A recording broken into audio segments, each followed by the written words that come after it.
What is going on, Trash Talkers? We are back with another episode for you. Today, we are bringing to you our winners and losers of NFL free agency.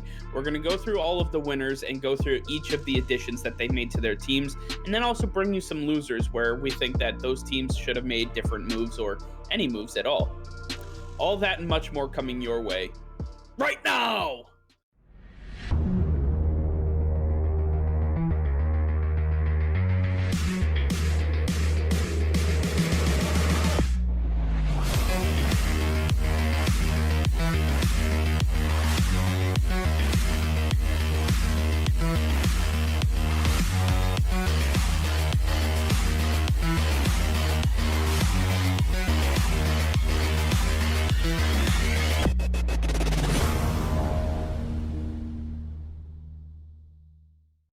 All right, Nick. Well, we are pretty much done with the first wave of free agency.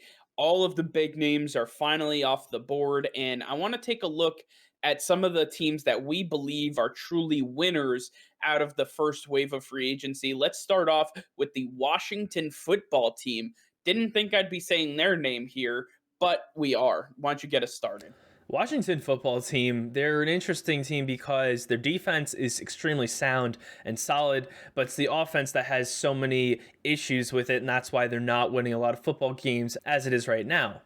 But in free agency, after losing Ronald Darby, which is a huge piece of that defensive secondary for them, they added William Jackson, who I believe is one of the best up-and-coming young cornerbacks who is great in man-to-man coverage, even better than Ronald Darby. So I think right off the bat, they improved upon their defensive backs right there.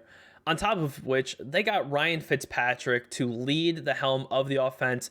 You don't know if it's going to be Tyler Heineke yet or if it's going to be Ryan Fitzpatrick, but nonetheless, you're going to have a quarterback that you can trust.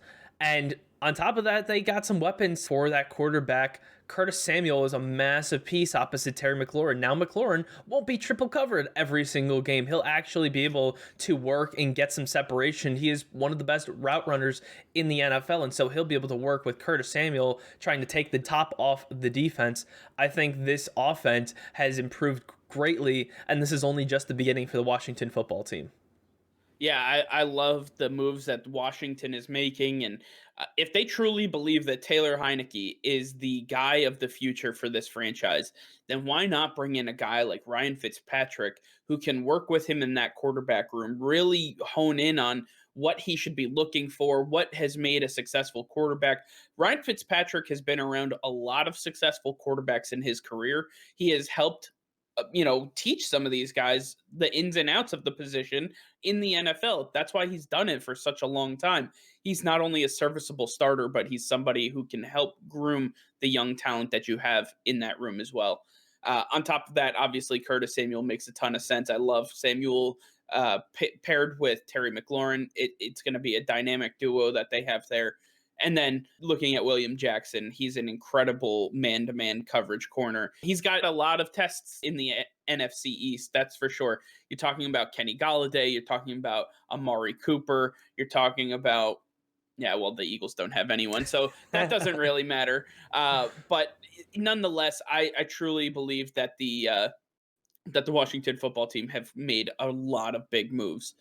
The next up on this list, though, we have the New England Patriots. Now, with the New England Patriots, Bill Belichick is zigging when everybody else is zagging, and it has proved immensely this offseason. I mean, to the point where everybody's trying to figure out a way to get under the cap, and Bill Belichick last year made sure that he was well with under the cap and able to spend some money on top free agents that were going to be available.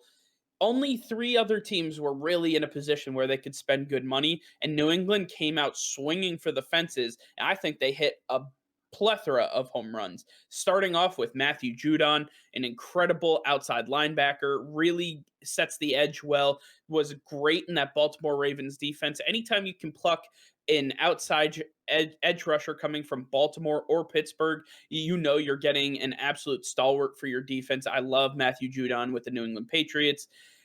Moving over to the offensive side of the ball, I'm taking a look at the tight end duo. Came in within a day of each other. Jonnu Smith got the ball rolling, coming over from Tennessee, an absolute stud and speedster who can really work the middle of the field, take the top off the safeties, and really help the offense. Then you add Hunter Henry, who can do a lot of the underneath stuff. He can block in the running game. Hunter Henry's an incredible talent and can really help with everything that the Patriots are doing. Look for this to be a replica of what Gronk and Hernandez were, what Ben Coates and Ben Watson were. These guys are absolutely incredible. Bill Belichick loves two tight end systems. He went out and got both of them to get that done. Now, for the offense of the Patriots, a lot of people are criticizing them because they didn't get one of these top end wide receivers. Well, they're winners because when you look at the receivers they got, they're route runners and they're up and comers. They have a lot to offer. And a lot of people would think that Jonnu Smith and Hunter Henry are the focal point of this offense, which they are.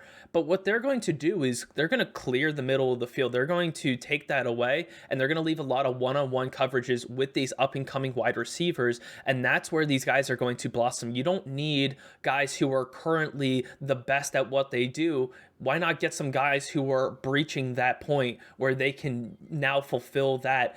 Kendrick Bourne and Nelson Aguilar are perfect in one-on-one coverage. Nelson Aguilar is going to burn most corners in this NFL, and he's going to make them look silly. Kendrick Bourne has extremely precise route running, is on the brink of reaching his full potential, which I think Bill Belichick and Josh McDaniels are going to bring out of him. I think he's going to work extremely well in one-on-one coverage.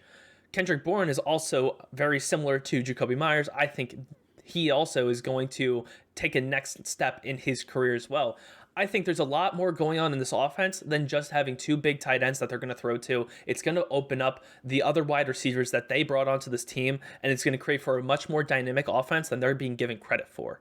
As for the defense, Matthew Judon is the edge rusher that they have been missing for years now. He is going to be utilized just like Chandler Jones was in 2014, where he is extremely explosive off the edge. He is getting to the quarterback constantly, and I think that with guys like Kyle Van Noy and Donta Hightower at that linebacking core as well, you have run protection, you have pass coverage protection with those guys, so you can let him run free towards the quarterback, and that's going to help the rest of the team as well. These corners are still locking down their wide receivers, so you're going to have the quarterback sitting in the pocket. And with these young edge rushers, Henry Anderson and Davin Godshaw and Matt Judon, they're going to run free and have plenty of time, get pressure on the quarterback. I think the Patriots have absolutely won this free agency. They have built a team that is going to bring them back into the playoffs and back into the Super Bowl picture. Yeah, I mean, one person we didn't even mention was Jalen Mills coming over from Philadelphia. And I mean, it's hard to remember absolutely everybody the Patriots brought in. But nonetheless, Jalen Mills is an incredible jackrabbit of all trades. He can really do it all. He can play free safety. He can play strong safety. He can play nickel corner, outside corner, literally whatever you need him to do, he can do. If there's a Bill Belichick player in the NFL, it's Jalen Mills because he can literally do everything he wants him to. He can even play outside linebacker if he truly wants in nickel packages. And then you kind of glossed over this one, but I have to like in my heart of hearts, I have to say it. Kyle Van Noy is back. My best friend is back on the New England Patriots. There is nobody that is more hyped about Kyle Van Noy coming back home than me because I love this guy. I'm so happy that we traded for him back when we got him from Detroit. Then he came in, he won 2 Super Bowls with us. He broke my heart leaving for the Miami Dolphins in free agency. Now he's back. He's home. He's back where he belongs. And I believe that he is going to thrive in this defense. Look for the boogeymen, too, to really show up and show out this season. Next up, we have Bill Belichick's former stopping grounds, and that be the Cleveland Browns. The Cleveland Browns have made an incredible amount of moves that have helped them significantly upgrade their defense, which was the most lacking portion of their team last year.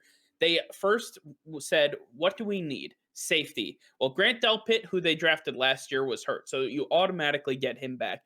But that's not the addition that they wanted to make. They got John Johnson III coming over from the Los Angeles Rams. Incredible free safety, a ball hawking, almost Ed Reed like type of free safety that I absolutely love. He's going to help this defense immensely.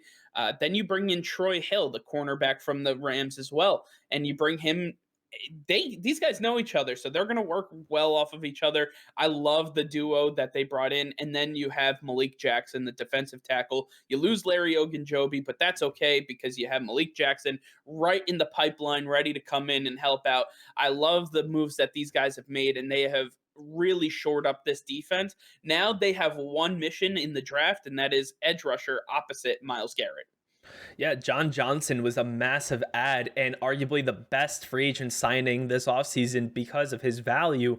At nearly $8 million a season, he is going to offer so much and he's going to work extremely well with Grant Delpit. You've got a 6 foot massive hitter in John Johnson and a 6'3" ball hawk in Grant Delpit. This is a scary secondary now. On top of Troy Hill, that is alongside Denzel Ward and Greedy Williams.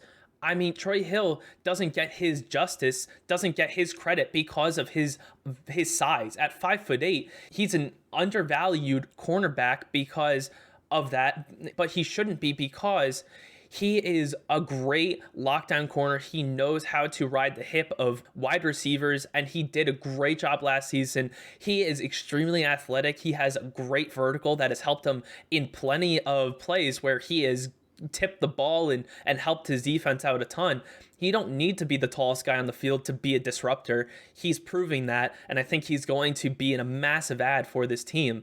And finally, Malik Jackson on this defensive line. He's a guy who's had a ton of success in the past, and with the Eagles, he just didn't get a lot of opportunities because of how many defensive tackles they have on that roster. Now that he's with this team, Larry Ogunjobi's gone. It's him and Sheldon Richardson locking down the middle of this defense, and they're going to be a perfect combo of run stopping ability and pass rush combo. I think they're going to work extremely well with Myles Garrett, and this is going to be one of the hardest teams to stop in the NFL on offense and defense.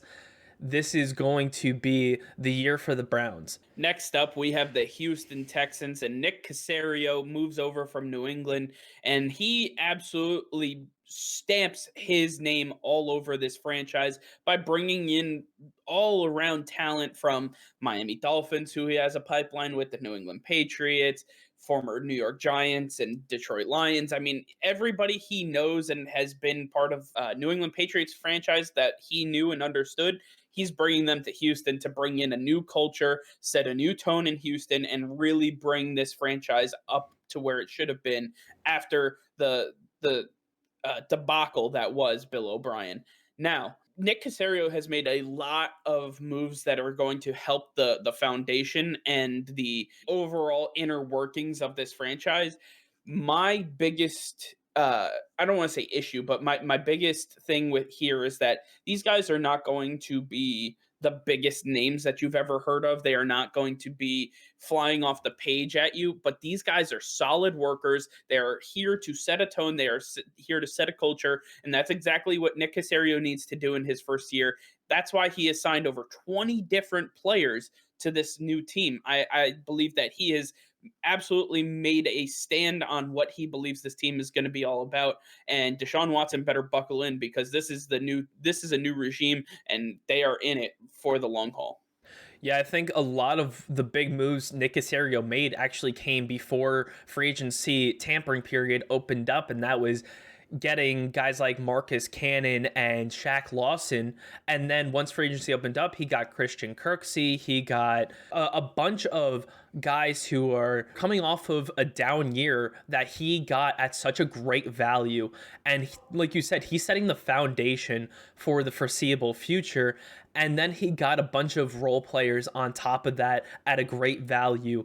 And if you look at this team from top to bottom, let's on the offensive line is completely rebuilt. Deshaun Watson finally has a line he can stand behind. You've got a three-headed monster now at running back. Wide receivers are a little bit iffy, but you got some guys like Andre Roberts who are mostly known as return men who have the ability to get separation and catch the ball. And I think that is the perfect opportunity for those guys. On the defensive side of the ball, you've completely rebuilt this front seven with Christian Kirksey, Shaq Lawson as your two guys who are going to hold it down, and then some role players as well. And then the secondary, you're missing some pieces, yes, but you still have the draft ahead of you, and the Texans are continuing this rebuild. Right now, this team has gone from a team who is bottom three in the NFL to a team that's outside of the top 10 worst teams. So I think that that's a tremendous upgrade in only a week's time. I can only imagine what Nick Caserio is going to do when it comes closer to the draft.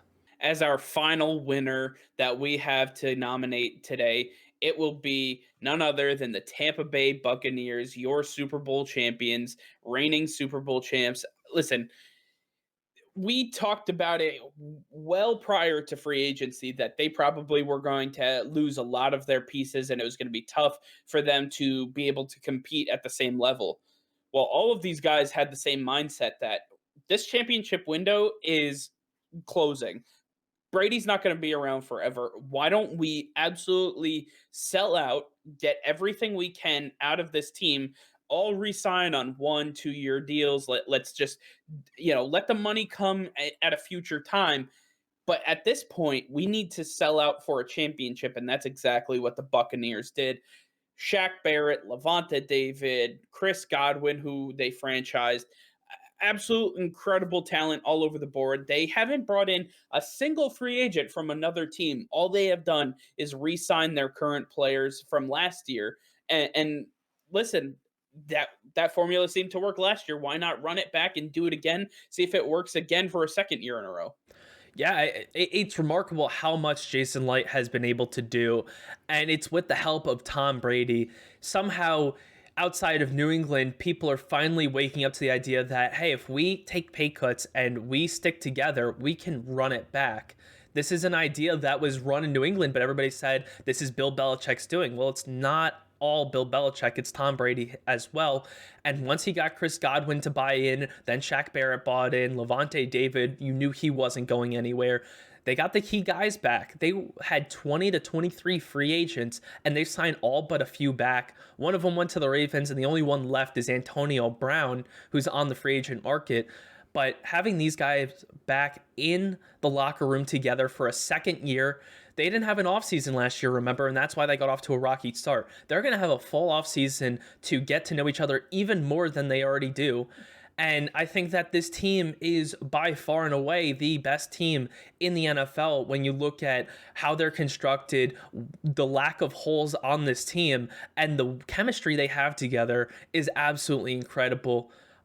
You don't need new guys, new faces in this locker room with the talent they already have in-house. Not at all. I love the Tampa Bay Buccaneers and what they've been able to do, and look for Ndamukong Suh and Antonio Brown to probably re-sign with this team. And like you said, run it back. I mean, that is what their mantra has been so far. Let's run it back, and you know what? Let's see where it leads them. But I can almost guarantee we'll see them in February in Los Angeles. All right, so with winners, there's always losers, and we have to talk about the negatives. Unfortunately, there are teams that listen. They had some holes they had to figure out. They didn't get that done. They have kind of dropped the ball here. We're gonna go through quickly the top five losers that we have here. Starting with number five, we have the Los Angeles Rams. They had some holes. They lost some key pieces. John Johnson the third. Troy Hill. They did lose some big pieces, and they haven't done anything to really bring them back.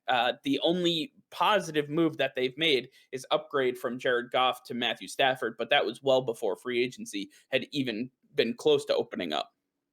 I think another big piece on that defensive line is Michael Brockers, a huge run stopper alongside Aaron Donald. Yes, they still have Ashawn Robinson, which is huge, but that's some key depth that they have lost, and it's mostly because of cap space that he was a cap casualty, and they ended up trading him away. But a lot of these guys were mega roles on this defense, and they were the number one defense last year. That's what made the Rams such a strong team and why they went so far in the playoffs. I think that they've definitely jumped down a bit and they have not improved. They lost Brandon Staley, their defensive coordinator, which is massive. But now you're losing your best safety, one of your best corners, and now a depth defensive tackle. I think that this defense is in a little bit of trouble, and Matthew Stafford's got to learn to work with this offense with the weapons he has. So it's tough for the Rams with the way the cap is structured, but nonetheless, they just have not done anything to get back to where they were last year.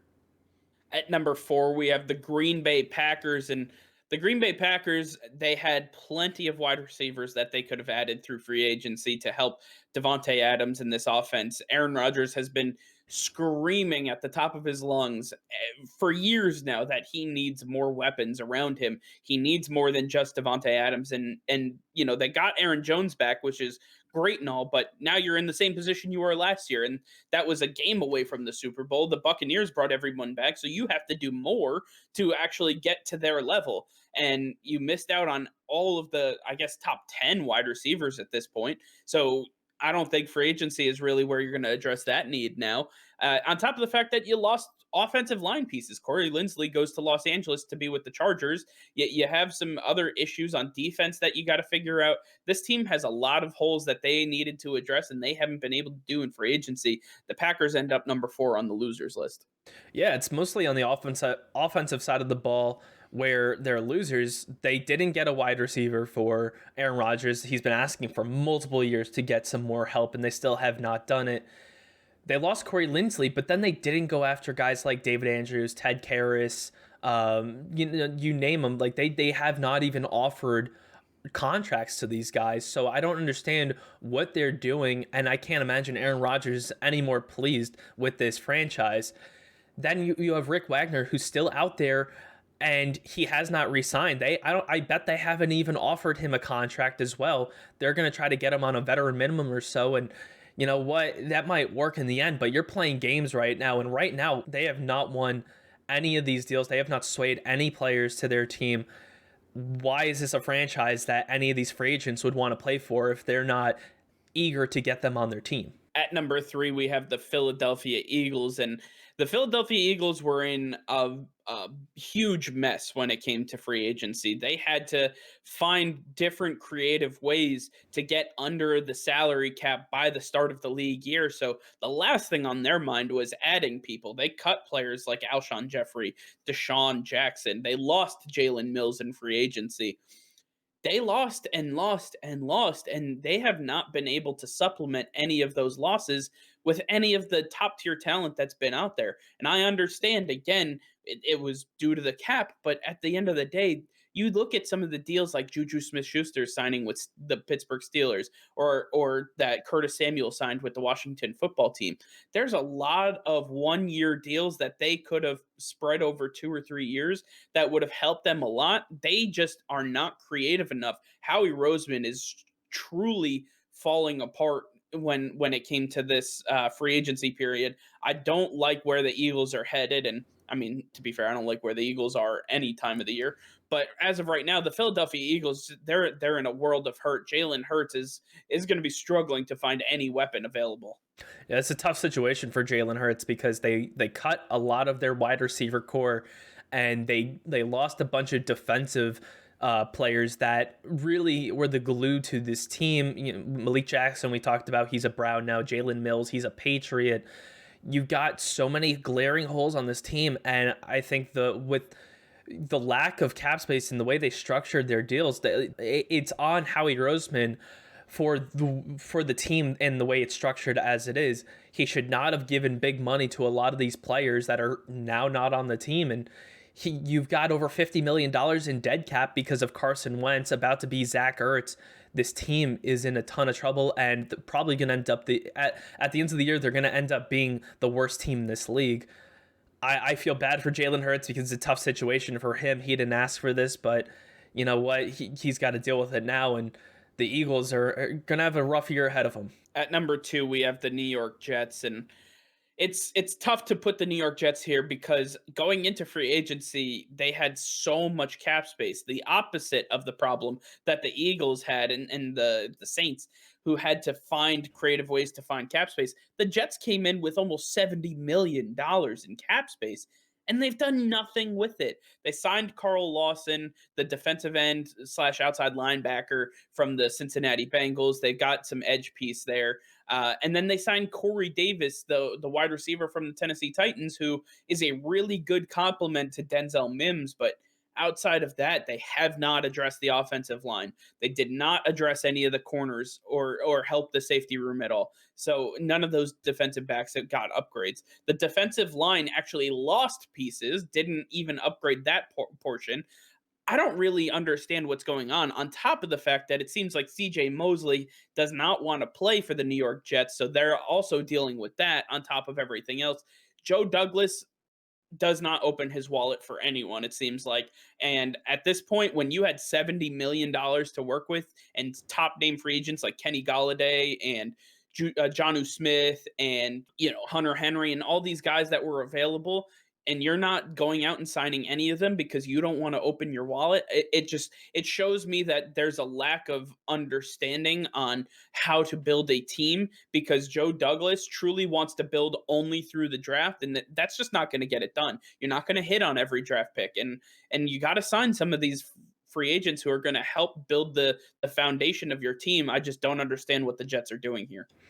Yeah, you may be questioning why the Jets are here at 2, but like you said, they have so much cap space. Unlike a lot of the other teams on this losers list, they have the cap space, they have the room to get these guys, and they just haven't, because Joe Douglas is so sold on building through the draft. He is not willing to overpay any player to get the guy in house. And now you've got your veterans on the team asking to be moved. And now this is just another headache for the Jets. It looks like everything's going right for you when you get Robert Saleh, the guy you want running this team. But now you have no free agents that want to come to this team because of the way it's run, the organization is run. It's very tough for Robert Saleh to be a good coach if he doesn't have the weapons to work with. So the way it's structured, Carl Lawson and Corey Davis are going to be good on this team. But then when you see guys like Justin Hardy and all these other special teamers being signed, you're like, what is this? What are you doing here? Why are we improving our special teams when our offense and defense are nowhere near sound? You've got so many needs in your secondary, yet you haven't signed one person in that secondary who can actually be a starter for you. Joe Douglas has absolutely dropped the ball this offseason so far, and if he fails in the draft class, I think he might be looking at getting a new job soon. I don't care if he signed a 6-year deal with the Jets. They might want to get rid of him as soon as possible if he's not spending the money that's available to him. Yeah, and I can't reiterate more about the offensive line. I mean, they have one really good position in Mekhi Becton. Outside of that, I don't understand what the offensive line looks like. They lost Pat Elflein, who ended up going to Carolina. So what? I mean, we have not only did you have you know a laughable offensive line all year round, one of those bigger pieces ended up moving on. Now you have 1 out of 5 positions readily available. I just don't like it here. But as it stands, they are number 2 on our list, which means there is somebody who has done much worse than them. That would be the Atlanta Falcons. The Atlanta Falcons are in a world of hurt cap wise. They are right up against the cap room line. They have a lot of massive contracts. They have been working tirelessly to try to get some of these cap numbers down. Matt Ryan just signed an extension that'll allow him to push some of that money over, a lot of his salary converted to signing bonus so they can spread it out more evenly. His cap number was $49 million, and now it's roughly about 29. So they cut $20 million off of his number, which is huge, but that still leaves them right up against the line, which is kind of scary. It's really tough that Thomas Dimitroff has put himself and this team in the situation that they're in, but they were a very poor organization last year when it came to the to the regular season. I don't think that they've gotten any better. In fact, I think they've gotten a little worse. They've gotten another year underneath of them, and I truly and honestly believe that the Atlanta Falcons will be the second worst team in the NFL this year. Well, luckily for the Falcons, they decided to move on from Dimitrov, and he's no longer with the team, so that's a bright side. But what he did in the last 2 years was awful. 5 players on this team are taking up over $100 million of cap space this season alone, which is absurd when you have a 53-man roster. This is unreal. So now they're not able to pay anybody else, and now they're letting all of their homegrown talent leave. Keanu O'Neal and Damonta Kazee, these defensive guys who have been pivotal in that secondary, are now gone. They're on new teams, and now there's even more glaring holes for this Atlanta Falcons team, which is why they're going to end up being one of the worst teams in the league. And it's going to be tough for a new head coach like Arthur Smith to coach a team like this. He's an offensive minded coach, and right now they need a big defensive minded coach to go and teach some of these new guys and undervalued players to get them up to par. Otherwise, they're going to all fall flat on their face. Yeah, I absolutely agree. The Falcons are in a tough spot, and there's not much more they can do right now except for trying to reshape some of these contracts or move on from them altogether. All right, well, that's going to do it for now. Thank you all for watching. Make sure to like this video and subscribe to the channel if you haven't already. Hit the notification bell. We go live every single day. That'll be all. Peace and love.